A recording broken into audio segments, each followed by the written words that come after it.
Sepanjang umur kehidupan kami butuh terhubung dengan Engkau sendiri. Karena kami percaya bahwa Engkau ini adalah sumber kehidupan. Berarti waktu hidup kami ini terhubung dengan Tuhan, semua lini kehidupan kami yang mati itu pasti akan dihidupkan oleh Tuhan.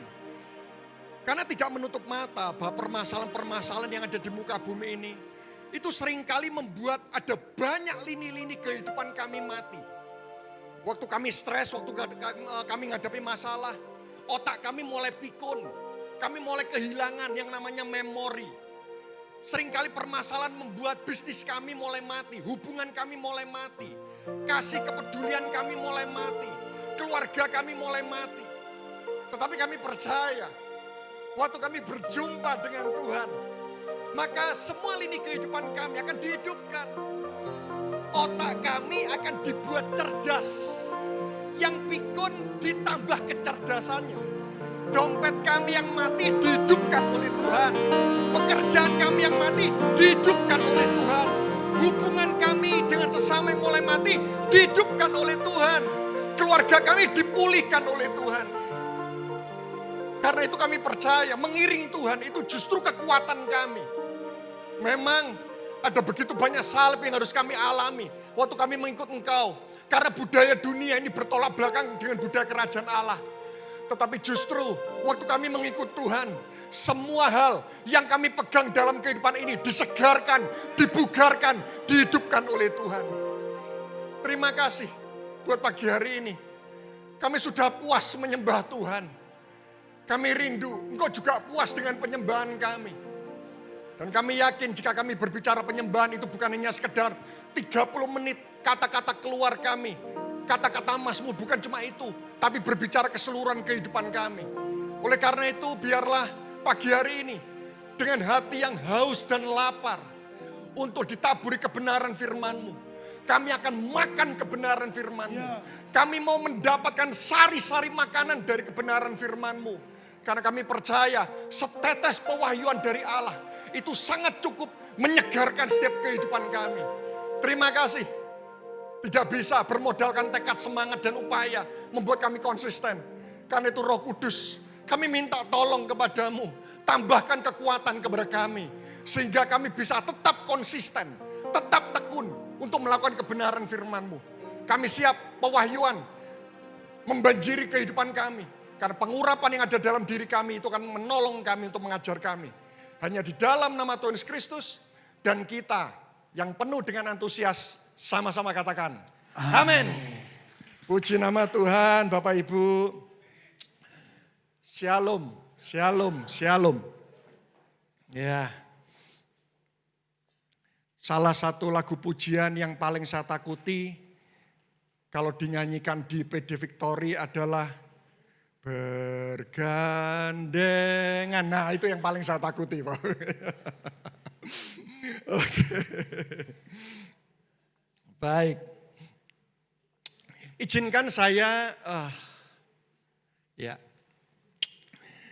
siang hari ini akan cenderung memberikan pengajaran. Ya, karena kalau berbicara pengajaran itu selalu berbicara tentang kedalaman. Ya. Tetapi saya berupaya dalam waktu 35 menit agar Tuhan memberikan kepada saya hikmat. Ya, 35 menit. Saya berarti menyampaikan firman sambil pikul salib. Ya, 35 menit. Oke. Saya berikan judul firman siang hari ini adalah akurasi. Atau saya sebut ketajaman. Ya. Saya berdoa siang hari ini kita memahami kehendak Allah yang sempurna. Bukan cuma sekedar baik dan berkenan. Tapi kita memahami kehendak Allah yang sempurna dalam kehidupan kita. Nah, saya akan mulai dengan sebuah perenungan. Saya percaya kita semua hadir siang hari ini kita rindu melakukan perintah Tuhan. Tapi perintah Tuhan itu ada sangat banyak. Sampai satu titik saya coba merenungkan apa intisari dari seluruh perintah Tuhan. Apa intisari, karena perintah Tuhan itu ada sangat banyak. Apa intisari dari seluruh perintah Tuhan? Mari kita lihat Ulangan pasal 28 ayat yang pertama. Saya jadikan ini ayat pembuka saya siang hari ini. Ulangan 28 ayat yang pertama. Ya. Dari seluruh perintah Tuhan, saya pastikan ini adalah inti sarinya. Jadi jika kita ingin belajar kualitas kita sebagai seorang pengikut Kristus, sudah lihat dua inti sari ini. Ulangan 28 ayat yang pertama yang sudah menemukan, sama-sama katakan amin. Dikatakan di sana, jika engkau baik-baik, ya, ada unsur keseriusan. Jika engkau baik-baik mendengarkan suara Tuhan Allahmu, di sana tidak dikatakan jika engkau baik-baik merenungkan Tauratku atau merenungkan firman Tuhan. Bukan. Merenungkan firman itu penting.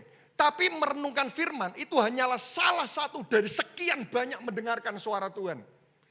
Jika engkau baik-baik mendengarkan suara Tuhan Allahmu dan melakukan dengan setia segala perintahnya yang kusampaikan kepadamu pada hari ini, maka Tuhan Allahmu akan mengangkat engkau di atas segala bangsa di bumi.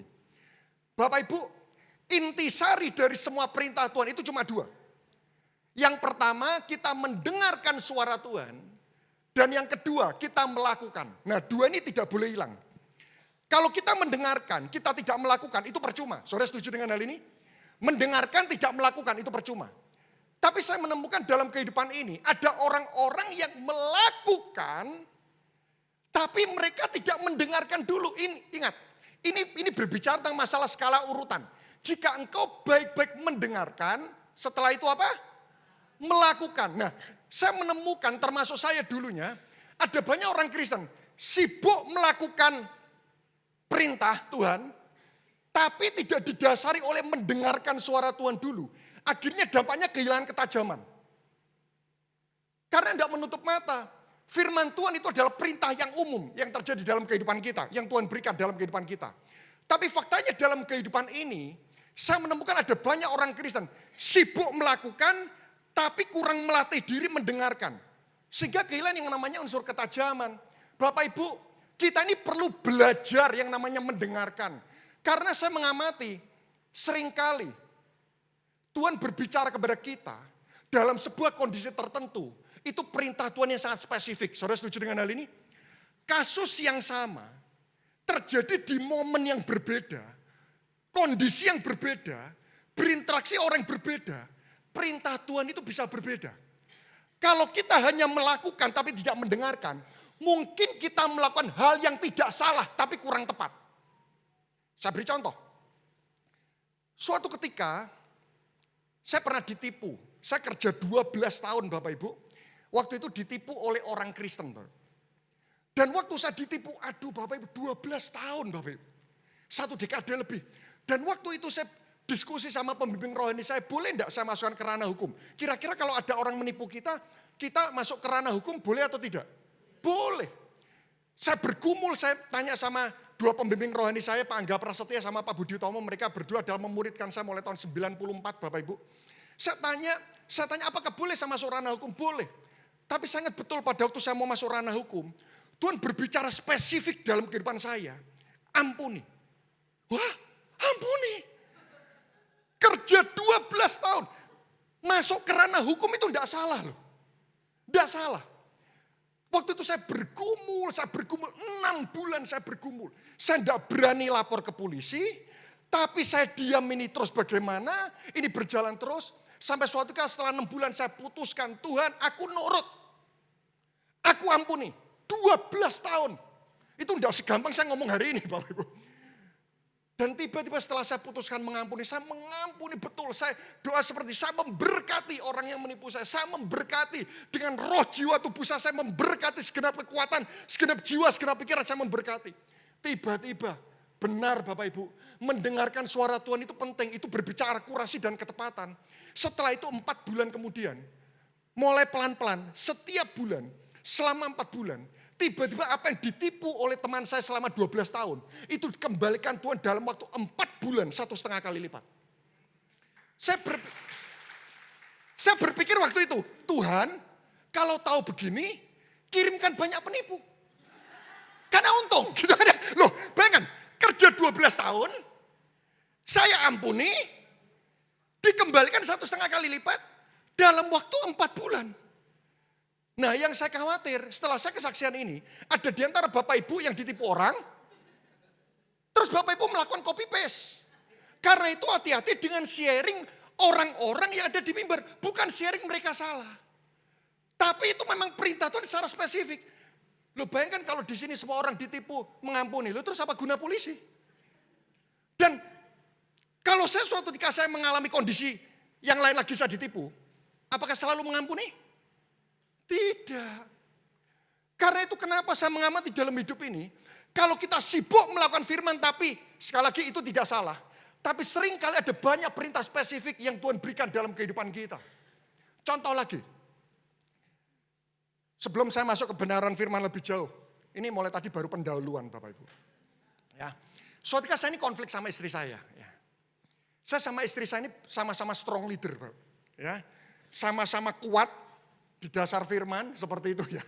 Jadi bisa bayangkan saya tidak mau debat ayat sudah gitu. Nah sampai suatu ketika istri saya itu melakukan kesalahan. Dan mulut, saya ini orang sanguin. Orang sanguin itu senang ngomong. Percayalah, saya diberi waktu di sini 4 jam saya kuat untuk berbicara. Tanpa mic saya masih bisa mengcover suara saya untuk 400 orang saya masih bisa mengcover. Nah, dan waktu itu, waktu istri saya ngomong dia melakukan sesuatu yang salah. Mulut itu kepinginnya menasehati. Tapi Tuhan jelas menasehati istri yang salah, baik atau tidak?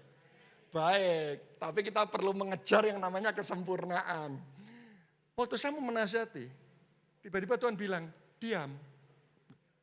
Kok diam? Salah disuruh diam.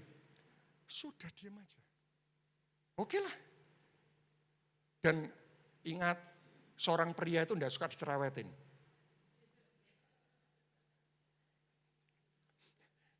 Waktu itu terus ngomong terus, aduh panas. Tapi Tuhan bilang diam. Wah itu tidak gampang Bapak Ibu. Dan setelah itu, hari Minggunya saya pelan sebuah gereja, istri saya ibadah di gereja kami. Tiba-tiba setelah itu waktu pulang, istri saya ngomong, "Kok khotbahnya hari ini menasihati aku." Loh, enggak capek ngomong kan? Saya lihat nanti saya akan tunjukkan, ada banyak hal dalam kehidupan ini. Bapak Ibu melakukan firman itu perlu. Tapi kadang-kadang, bahkan seringkali, kenapa sih Roh Kudus itu diutus menyertai kita? Karena seringkali ada perintah-perintah spesifik yang Tuhan ingin berikan dalam hidup kita. Bahkan saya percaya seperti ini, ayat yang sama, khotbah yang sama, saya sampaikan kepada Anda semuanya. Roh Kudus, karena itu kenapa buka telinga rohani lebih tajam.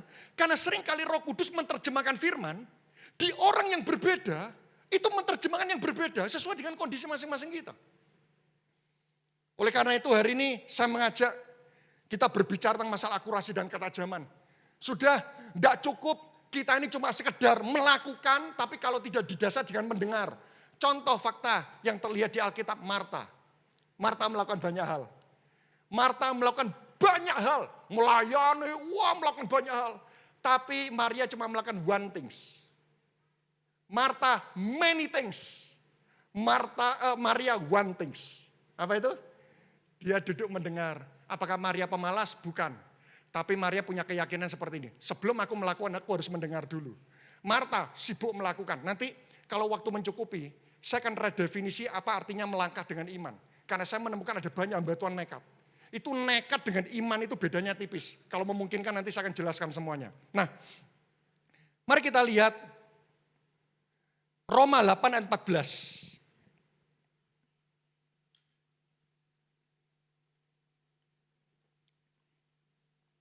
Roma 8 ayat 14. Wow. Percayalah Tuhan itu rindu menuntun hidup kita. Roma 8 ayat 14. Ayo Bapak Ibu di sini, ibu-ibu yang mulai kesulitan menghadapi suami, udah. Kalau itu Roh Kudus yang ngomong, kadang-kadang kita ini terlihat kalah di awal, tapi menang di akhir. Sudah. Roma 8 ayat 14. Mari kita baca sama-sama. Semua orang yang dipimpin Roh Allah adalah, wow, apa itu ciri anak Allah? Dipimpin Roh Allah. ini di versi bahasa Indonesia kurang jelas. Kalau Bapak Ibu ngelihat di versi King James, versi Message lebih bagus. Dikatakan seperti ini. There are things to do and place to go. Ternyata dituntun Tuhan itu menghasilkan langkah dan arah. Kita tahu langkahnya, tidak tahu arahnya, bisa salah. Tapi ada banyak orang Kristen tahu arahnya, tidak tahu langkahnya, tidak bisa. Saya ketemu dengan banyak orang, Pak, saya ini mendapat suara Tuhan bahwa saya ini harus melakukan hal ini. Tapi saya tidak tahu apa yang harus saya lakukan. Loh Bapak Ibu percayalah, tuntunan Tuhan itu selalu menghasilkan langkah dan arah. Sama-sama kata langkah dan arah. Karena itu saya percaya pelayanan yang dituntun oleh Tuhan tidak pernah bangkrut. Tuh, tidak ada amin. Saya sudah keringetan, Bapak Ibu tidak amin. Tidak mungkin pelayanan dituntun Tuhan bangkrut bertanya-tanya. Meskipun kita memberi makan banyak orang, meskipun kita mengeluarkan ratusan juta, tapi kalau itu atas perintah Tuhan tidak mungkin bangkrut. Ayo coba kita lihat, Alkitab mengatakan bahwa kita ini seekor domba. Apa itu? Saya tunjukkan beberapa ciri domba. Karena suatu ketika saya tertarik, saya beli buku di Gramedia. Itu yang nulis seorang gembala domba. Wah, menarik ini. Ini menggambarkan kehidupan kita. Domba itu satu-satunya hewan yang tidak punya pertahanan diri. Semut aja bisa gigit. Ya. Pertahanan diri domba itu cuma lari. Ada musuh lari, ya itu domba. Domba itu bulunya tebal. Kalau terpeleset air tenggelam. Ya, mau tamasya aja bisa tenggelam. Ya, mau berenang aja bisa tenggelam. Bulunya tebal, ya. Terus domba itu penakut. Suatu ketika saya membaca di sebuah buku itu, ada 200 ekor domba. Lalu ada tamu membawa anjing packing kecil. Anjingnya ini kecil, tiba-tiba waktu anjing ini menyala, 200 ekor domba itu lari semua, Pak. Itu 200 lawan 1, tapi dombanya lari. Tapi heran, domba yang penakut itu ditenangkan kalau gembalanya datang. Berarti kalau kita ini takut dan kita meyakini Tuhan ada bersama dengan kita, berarti kita ini bukan domba, kita ini ya, ini domba.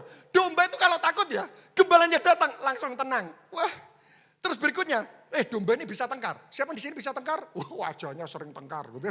Ya. Nah, domba ini bisa tengkar dan lucunya kalau tengkar enggak bisa tidur. Jadi domba kalau tengkar itu dorong-dorongan kepala, ya. Dan itu enggak bisa tidur. Tapi anehnya, waktu gembalanya datang, domba itu langsung akur. Berarti kalau ada orang Kristen, ngaku Tuhan bersama kita, masih tetap tengkar, bukan domba. Katakan itu bukan saya. Ya, ini domba. Domba itu tengkar, gembala datang akur. Loh kok orang Kristen katanya Tuhan datang dilawat tetap keluar penuh dengan kebencian, bertanya-tanya. Domba itu kalau lapar sulit tidur. Nah, lihat ya, ngerepoti. Harus bebas dari rasa lapar. Domba itu refleks dan kecerdasannya itu di bawah standar. Saya pernah menguji seekor domba, ya. Waktu itu ada barisan domba berjalan. Saya ini waktu itu naik sepeda motor. Saya sengaja saya gas. Saya gas, saya bel. Saya cuma nguji aja. Dan domba itu tetap jalan tenang. Akhirnya saya yang takut.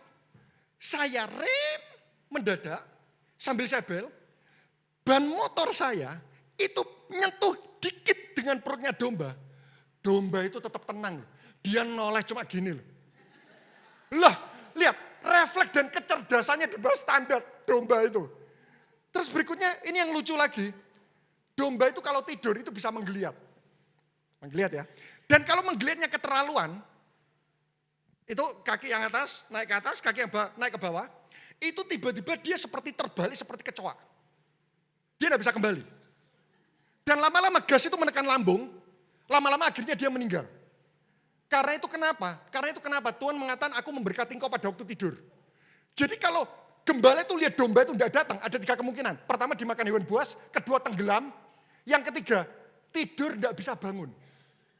Karena itu kenapa gembala waktu datang, dia membalikan domba, setelah itu kakinya dipijitin, geringgingin. Setelah dipijitin, dia bisa berjalan lagi. Wow, domba itu punya banyak kelemahan. Tidur pun ngerepoti. Tetapi, kelebihan domba satu, apa? Mendengarkan suara gembala. Mungkin kau enggak bisa apa-apa. Mungkin kita, IQ kita itu standar, di bawah standar. Semua yang kita miliki cuma sederhana. Karena itu kenapa buat domba itu gini. Kaulah gembalaku, takkan kekurangan aku. Artinya apa? Kepuasan sempurna itu dimiliki oleh seekor domba waktu dia menemukan gembalanya. Sehingga dia tidak menginginkan hal yang lain. Sudah, percayalah. Tempat yang paling aman di muka bumi ini adalah tempat di mana kita berada bersama dengan gembala kita. Wah, Bapak Ibu nanti lihat ya di Alkitab, murid-murid Yesus itu banyak mengalami pengalaman supranatural saat dituntun oleh Tuhan. Petrus butuh membayar uang pajak. Dia ketemu Tuhan, Tuhan bilang mancing ikan. Tiba-tiba ikan datang, buka mulut, keluar 4 dirham. Loh, ini murid-murid Yesus itu setiap hari dia dituntun oleh Tuhan. Dia mengalami pengalaman supranatural. Percayalah, Tuhan itu ingin pengalaman supranatural itu terjadi dalam keseharian kehidupan kita. Jadi terima kasih buat pengalaman natural. Tapi Allah kita juga Allah yang bekerja supranatural.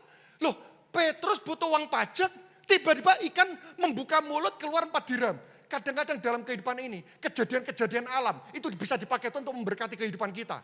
Contoh suatu ketika lagi, ada murid-murid Yesus itu butuh keledai. Zaman dahulu keledai itu seperti mobil Mercy pada saat ini. Karena itu kenapa tidak banyak orang semua punya keledai. Loh, tiba-tiba Yesus mengatakan, engkau masuk kampung, dan kau minta keledai, kataan Tuhan memberikan, maka engkau akan dipinjami keledai.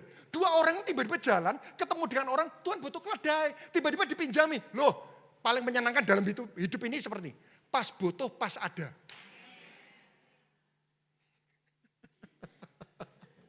Wow, loh, itu semua butuh tuntunan Tuhan. Ayo, kenapa kadang-kadang kita ini, Pak, kenapa mereka mengalami banjir anugerah sementara aku cuma rembesan kasih karunia? Mungkin kita sibuk melakukan tapi kita tidak sibuk mendengarkan. Mari kita lihat lagi. Atau aduh sudah kurang 17 menit.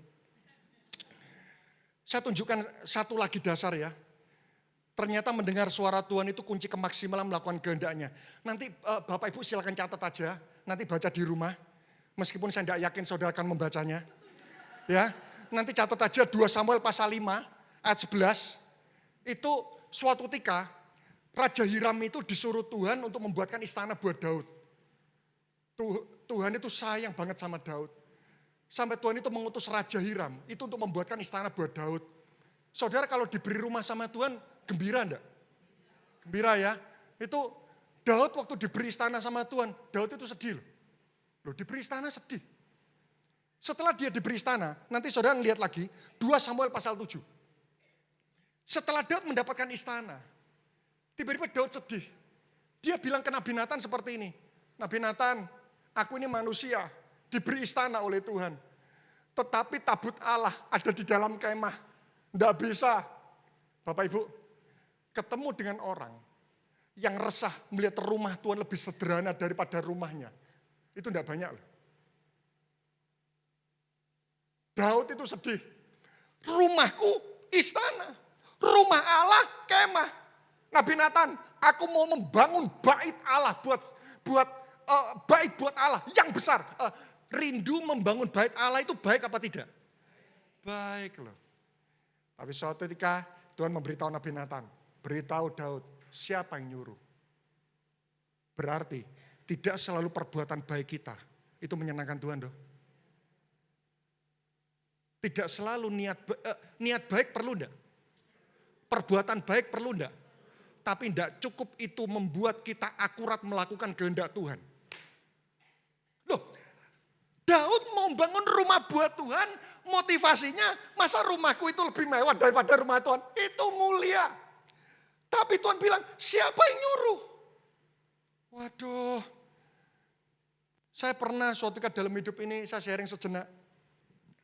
Saya pernah menjadi salah satu wakil di pelayanan youth di sebuah gereja. saya mulai SMP ini sudah berkhotbah. Saya senang ngomong Bapak Ibu. Ya meskipun SMP saya khotbah saya belepotan lah seperti itulah. Nah, sehingga pada waktu saya jadi wakil waktu itu, saya khotbah ya. Waktu itu pas 2 bekerja. Dan puji Tuhan waktu saya khotbah tiba-tiba lawatan itu turun betul. Dan jujur waktu itu saya menikmati. Wow, lawatan gitu. Ya, itu masih ya baru-baru lah gitu kan. Tapi waktu saya coba menikmati lawatan tiba-tiba Tuhan ngomong, berikan sama ketuamu. Loh, Tuhan, ketua saya tidak terlalu mahir khotbah. Saya lebih mahir. Dan ini lawatan Tuhan. Bagaimana kalau nanti saya berikan, atmosfernya drop. Tiba-tiba Tuhan katakan tetap, berikan sama ketuamu. Oke Tuhan. Saya berikan mic-nya. Dan waktu ketua saya megang, dia belum bicara loh. Tiba-tiba Tuhan melawat lebih hebat. Dia enggak ngomong, dia baru pegang. Wow, dari situ saya belajar yang namanya penundukan diri dan kerendahan hati. Loh, khotbah lawatan diteruskan tidak salah. Tapi ada kehendak Tuhan yang sempurna lagi. Saya berdoa hari ini kita bukan menjalankan kehendak Tuhan yang baik saja. Kehendak Allah itu kan ada baik, berkenan dan sempurna. Kejar kesempurnaan. Yuk secara cepat saya masuk 11 cara mendengar suara Tuhan. Ya, 11 cara. Dan setiap cara saya akan tunjukkan ayatnya dan kalau memungkinkan saya beri contoh-contohnya. Cara pertama, ya ada 11, saya percaya seperti ini. Mungkin cara Tuhan itu lebih daripada 11, tapi berdasarkan pengalaman saya diskusi dengan banyak orang, saya sarikan itu muncul 11, saya masih belum menemukan ke-12. Saya berdoa Bapak Ibu bisa menambahkan apa yang sudah saya tulis. Yang pertama, cara pertama Tuhan berbicara, 1 Raja-Raja pasal 3 ayat 9. 1 Raja-Raja pasal 3 ke 9.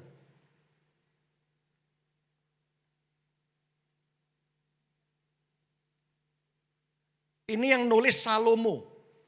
Ya, orang yang paling pintar di muka bumi ini.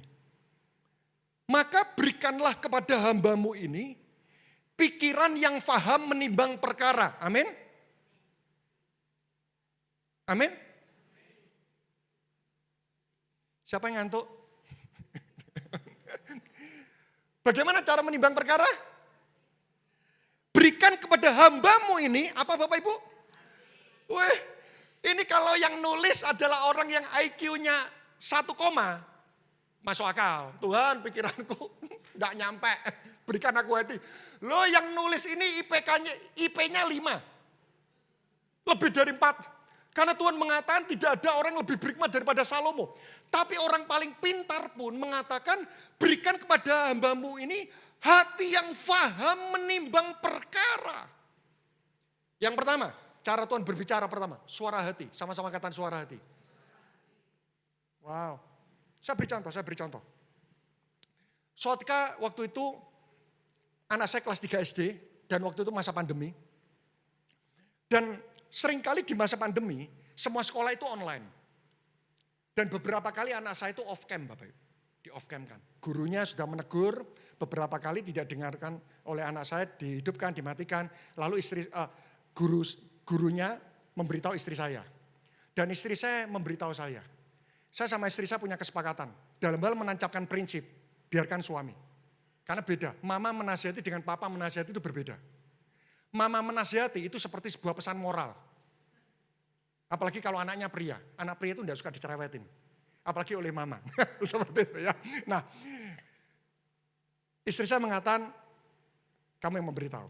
Karena perkataan mama itu seperti pesan moral. Sama seperti merokok, merusak kesehatan. Nah, itu seperti pesan moral. Ya, itu baik tapi tidak harus dituruti. Nah, itu. Ya.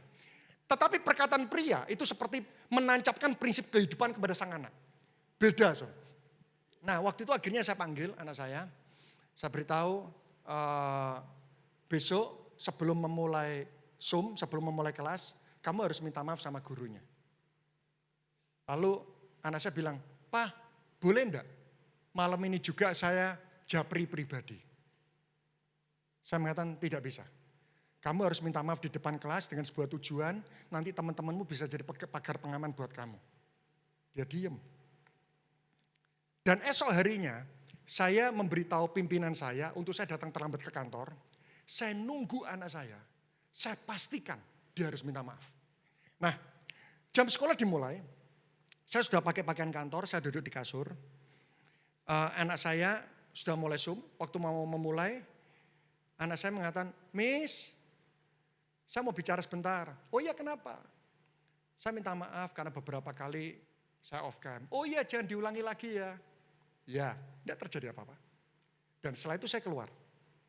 Waktu saya keluar kamar, tiba-tiba Tuhan itu berkata jelas ke saya. Peluk anakmu. Loh, kok peluk? Tidak terjadi apa-apa.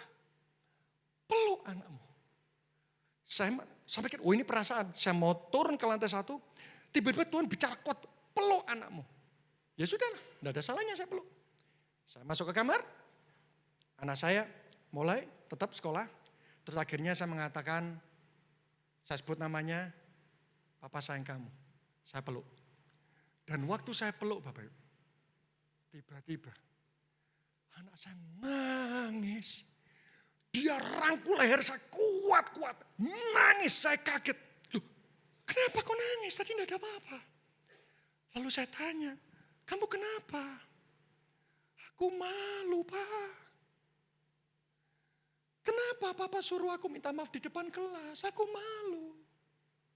Saya tanya, mendidik anak yang salah baik apa tidak? Tapi tidak cukup loh. Akhirnya saya beritahu, nak, anak yang hebat itu bukan anak yang tidak pernah salah. Tapi anak yang bisa salah, mau mengakui kesalahannya, dan mau terima konsekuensi dari kesalahannya. Kamu hebat, nak. Setelah itu selesai. Dia katakan, I love you, Pak. Oke? Dia mulai sekolah lagi, saya turun. Saya katakan, Tuhan, terima kasih. Kadang-kadang pola didik orang tua ke anak yang benar itu bisa melukai hati anak. Beberapa kali, waktu anak saya melakukan kesalahan, sama, saya mau ngomong, tiba-tiba Tuhan ngomong, diam. Loh, salah kok didiamkan. Dan kali ini anak kecil. Bagaimana caranya dia dengar ibadah? Wah, oh, Pak, aku dapat rema. Masih kelas 3 SD. Dan, waktu itu sudah kelas 5 SD. Dan setelah itu oke, saya diam. Dia salah, saya cuma tatap. Akhirnya dia diam. Malamnya, setiap malam saya luangkan waktu sebelum saya tidur itu setengah jam ngobrol sama anak pertama, setengah jam ngobrol sama anak kedua. Saya senang meluangkan waktu buat mereka. Nah, akhirnya saya tanya malamnya, Ken, kamu tahu enggak pagi tadi kamu melakukan kesalahan apa? Tahu, Pak. Apa salahnya? Dia cerita panjang lebar. Kamu tahu salah? Tahu, Pak. Tiba-tiba Tuhan ngomong, kamu lihat, bayangkan kalau anakmu sudah tahu kesalahannya dan kamu sibuk nasihatin, tidak suka anak itu terus-menerus dinasihatin. Berikan kepada dia ruang untuk dia berpikir dan mengevaluasi kehidupannya. Wow. Ya. Sudah, yang pertama suara hati. Ada begitu banyak cerita-cerita, tapi sekali lagi, oke, itu yang pertama. Bapak Ibu persiapkan, saya akan khotbah melebihi kecepatan cahaya. Yang kedua, melalui konseling. Wow, jika ada di tempat ini saudara seorang konselor. Wah, konseling ini, nanti saudara ngeliat ya, Keluaran 18. Itu Yitro menasihati Musa. Wah, konseling itu bisa menyampaikan suara Tuhan. Suatu ketika, saya beberapa kali, kami itu mengonselingi keluarga yang mengalami permasalahan lah, dan itu normal. Suatu ketika saya tahu suaminya melakukan kesalahan dan istrinya itu marah-marah dan ketemu saya sama istri saya. Istri saya ini orang profetik habis. Nah, beberapa kali dalam pelayanan kalau saya bersama dengan istri saya tiba-tiba dia mengatakan, "Kok kamu sampaikan ini?" Ternyata tepat. Saya ini karunia terkuat adalah kerasulan. Ya, nabi saya itu peringkat kelima, saya rasul guru. Istri saya itu istri saya itu nabi, rasul, guru. Ya. Nah, suatu ketika waktu kami mengonselingi, sang istri ini cerita. Waktu dia cerita, saya langsung ada 5 poin menyelesaikan konflik dalam rumah tangga. Itu sudah ada semuanya teorinya. Ya. Setelah selesai, suaminya cerita, setelah itu saya nyampaikan. Sekitar 20 menit, saya nyampaikan itu, 4 poin. 1, 2, 3, 4. Setelah saya selesai, saya ngatakan kepada istri saya, "Non, kamu mau nyampaikan sesuatu?" Dia tiba-tiba bilang satu kalimat, enggak sampai 10 detik. Setelah dia nyampaikan satu kalimat, saya betul-betul ngerasakan, ini Tuhan yang berbicara. Setelah itu, tiba-tiba yang istri nangis, suaminya merasa bersalah, pelukan.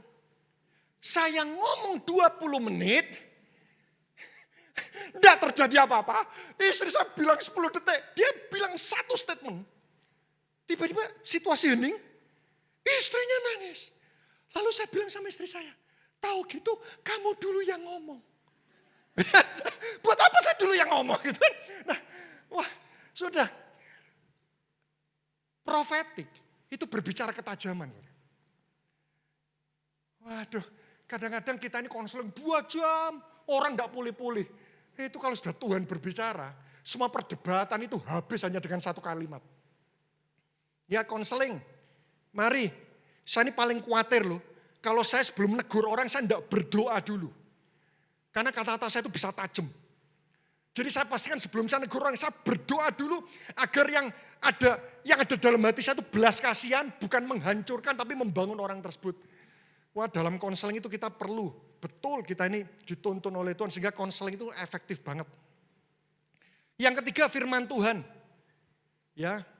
Cara ketiga adalah firman Tuhan. Firman Tuhan di sini maksudnya bukan logos tapi rema. Ya. Rema. Rema. Yang keempat, mimpi.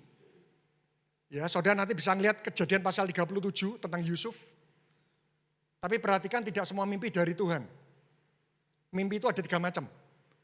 Mimpi karena bunga tidur, mimpi dari hantu, mimpi dari Tuhan. Ya, jangan sampai diartikan apalagi kalau di sini ada yang single, tiba-tiba, wah, Pak Anton kelihatan pasangan saya dia. Kenapa? Saya dapat dari mimpi. Oh, hati-hati. Ya, saya pernah pelayanan di youth, Bapak Ibu ya. Itu ada 3 wanita, itu ngomong selisih 1 mingguan. Tiba datang, Pak Anton, saya ini dapat mimpi loh. Bahwa dia pasangan saya, dia. Oke, saya rekam. Minggu depannya, orang lain ngatakan, Pak Anton, saya ini dapat mimpi bahwa dia pasangan saya. Loh, orangnya sama. Loh, masa poligami gitu. Setelah itu minggu depannya orang ketiga, saya ngatakan, hati-hati dengan mimpi. Ya, tolong. Ya, nanti saudara mimpi ngelihat angka 35, beli SDSB. Tolong, mimpi itu ada bunga tidur. Ada mimpi dari Tuhan, ada mimpi dari hantu. Indikatornya bagaimana? Firman Tuhan. Ya, saya pernah ketemu dengan orang mengatakan, kok aku ini ngelihat ada kucing hitam di atas rumah. Saya katakan kucing hitam, terus bagaimana? Ya pokoknya kucing, sudah bukan dari Tuhan. Karena di Alkitab tidak pernah tertulis yang namanya kucing hitam. Ya. Kelima, penafsiran keadaan.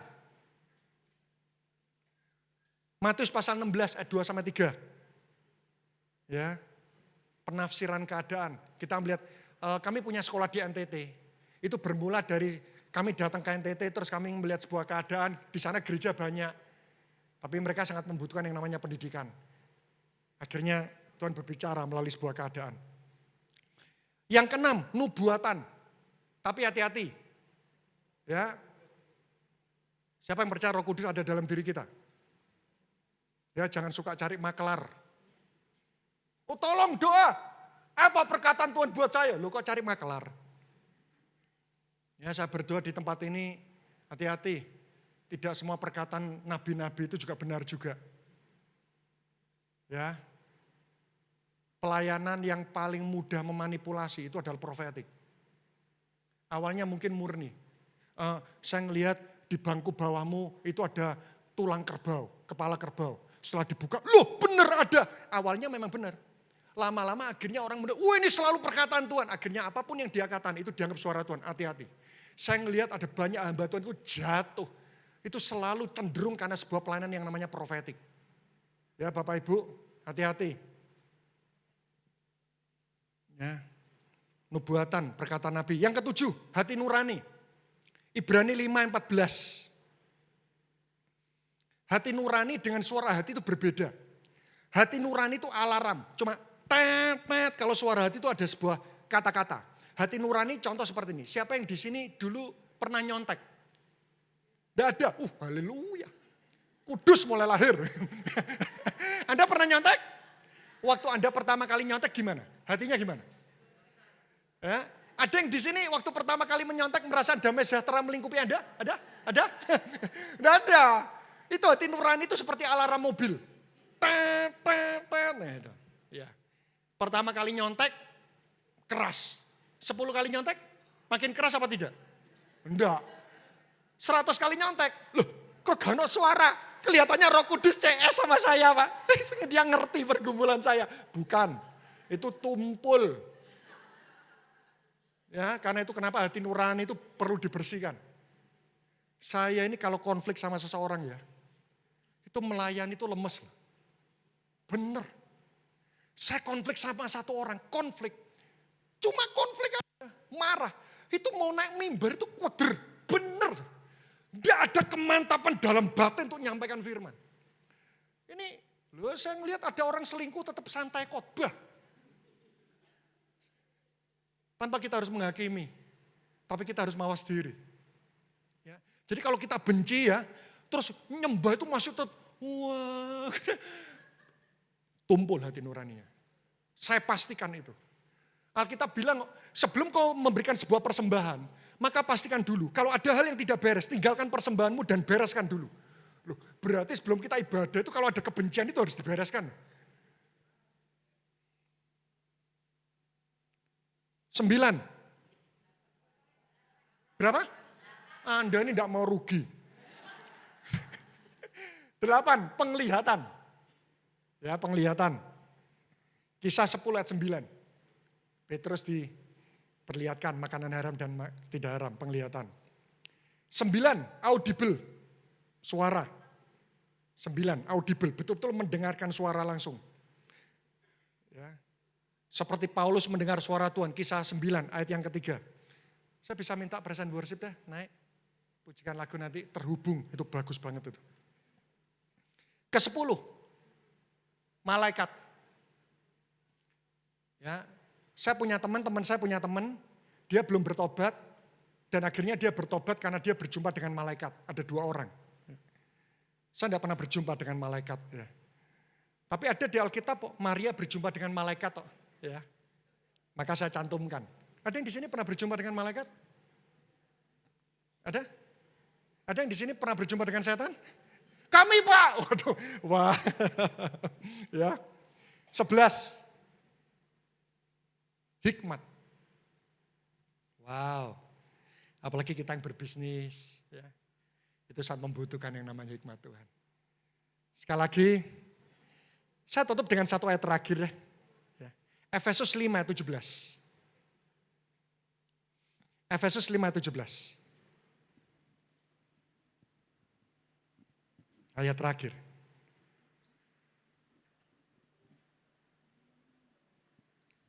Sebab itu, janganlah kamu bodoh. Apa itu ciri orang bodoh? Tetapi usahakanlah supaya kamu mengerti kehendak Tuhan. Mengerti kehendak Tuhan itu butuh usaha. Saya memang sudah tunjukkan 11 cara. Tapi percayalah buat Tuhan itu yang terpenting sebenarnya bukan caranya, tapi kerinduan kita dipimpin.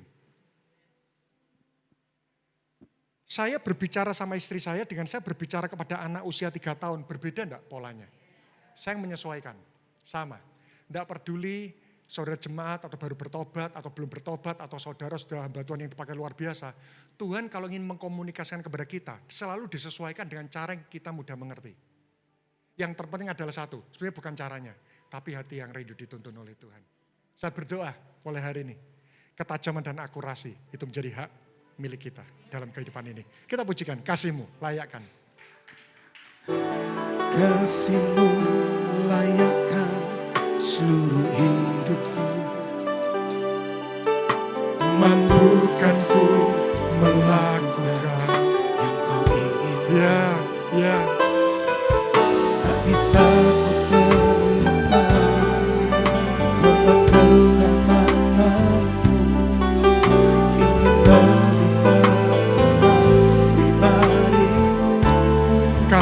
layakkan, ya. Kasih-Mu layakkan seluruh hidupku. Mampukanku melakukan yang Kau inginkan. Tak bisa ku terlepas.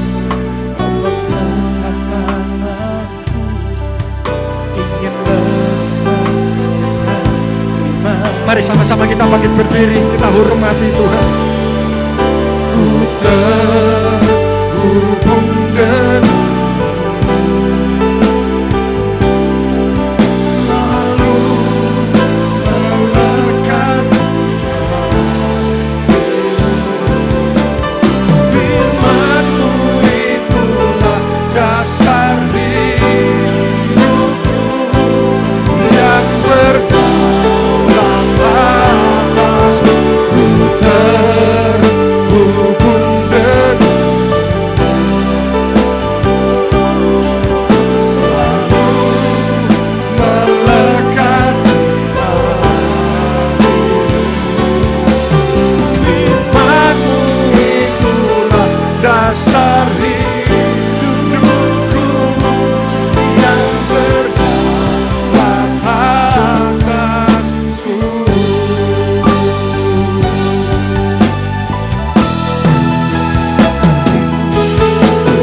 Kasih-Mu layakkan seluruh, ya Tuhan.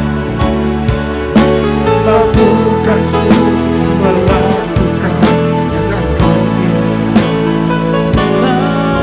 Tak bisa ku terlepas.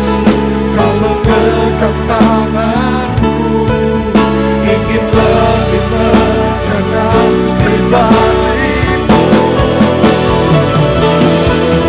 Ku terhubung dengan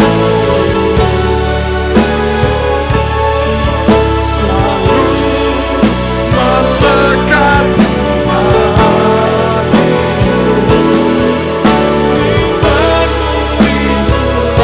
dasar hidupku yang berdaulat atas.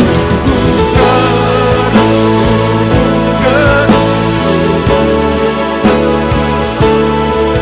selalu ya Tuhan. Firman-Mu, itulah dasar hidupku yang berdaulat atas. Ku terhubung. Kami sangat membutuhkan hal ini Tuhan. Selalu Ya, melekat hatimu. firman-Mu itulah dasar hidupku yang berdaulat atas. Ku biarlah ini menjadi pernyataan kerinduan kami Tuhan. Selalu hatimu. Firman-Mu itu dasar hidupku. Yang berdaulat atas